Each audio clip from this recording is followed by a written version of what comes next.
આજે આપણે આવ્યા છે સુથરી ગામે. તમે મારી પાછળ જોઈ રહ્યા છો, અહીંયા એક નામ ભૂસાઈ ગયું છે. એ નામ હતું આપણા ભૂતપૂર્વ મુખ્યમંત્રી બળવંતરાય મહેતાનું. પાકિસ્તાન સાથે જ્યારે બીજું યુદ્ધ થયું 1947 પછી 1965માં, એ વખતે બળવંતરાય મહેતા એમના પત્ની અને બીજા સ્ટાફ સાથે અહીંયાથી પ્લેનમાં જઈ રહ્યા હતા. એ વખતે પાકિસ્તાને એ પ્લેનને તોડી પાડ્યું હતું, જેના કારણે અહીંયા એની ડિબ્રીસ કે જે કહી શકાય કાટમાળ બધો અહીંયા પડ્યો હતો. એની માટે ગુજરાત સરકારે આઈ થિંક એક મોન્યુમેન્ટ એમની યાદગીરી માટે બનાવેલું છે. પણ એની હાલત જોઈએ તો અહીંયા બળવંતરાય મહેતાનું નામ જ નથી દેખાઈ રહ્યું. આ તરફ છે એમના અંગત મદદનીશ છે, અહીંયા બતાવજો ને જરા, ફ્રાન્સિસ ઝેવિયર પરેરા. પછી વીબી થોરાટ છે, જુનિયર મિકેનિક, વિમાનના મેઇન પાયલટ છે JH એન્જિનિયર, જેમનું નામ આઈ થિંક જહાંગીર છે, જે પાછળ લખેલું છે. આ તરફ છે મુખ્યમંત્રીના વાઇફ હતા સરોજબેન મહેતા. એ બધાના માનમાં બનાવેલું છે. પણ આવજો ને આ બાજુ, આ જુઓ એની હાલત કયા પ્રકારની છે, આ બતાવો.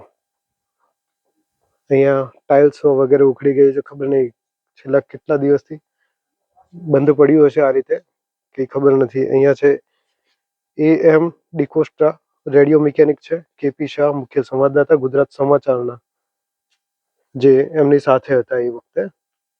અને આ એક મેઇન છે.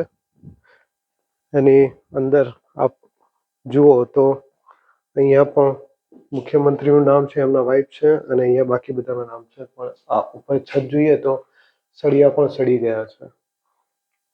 નીચે જોઈએ તો આ બધું ખરીને પડ્યું છે. અને ટાઇલ્સ અહીંયા પડ્યા છે. ખબર નહીં આ ફરીથી રીબિલ્ડ કર્યું એવું લાગે છે. આ બધા ટાઇલ્સ બારીની અંદર પડ્યા છે. દરવાજો એક જ છે. આનો બીજો દરવાજો, અહીંયાનો બીજો દરવાજો અહીંયા છે. અને અહીંયા આવીએ ત્યારે ખબર પડે છે કે આ બાજુની દિવાલ પર પણ કદાચ ટાઇલ્સ હશે, કદાચ બારીમાં મૂકેલા છે, અહીંયાના જ હોવા જોઈએ એવું લાગી રહ્યું છે. તો આ છે આ જગ્યા આખી જે છે બહુ જ અંદરની સાઈડ છે. આસપાસ બહુ જ બાવળિયા ને એવું છે. કદાચ 1-2 કિલોમીટર અંદર આવ્યા છું અમે લોકો. અહીંયા ખબર નહીં હવે કોઈ આવે છે કે નહીં.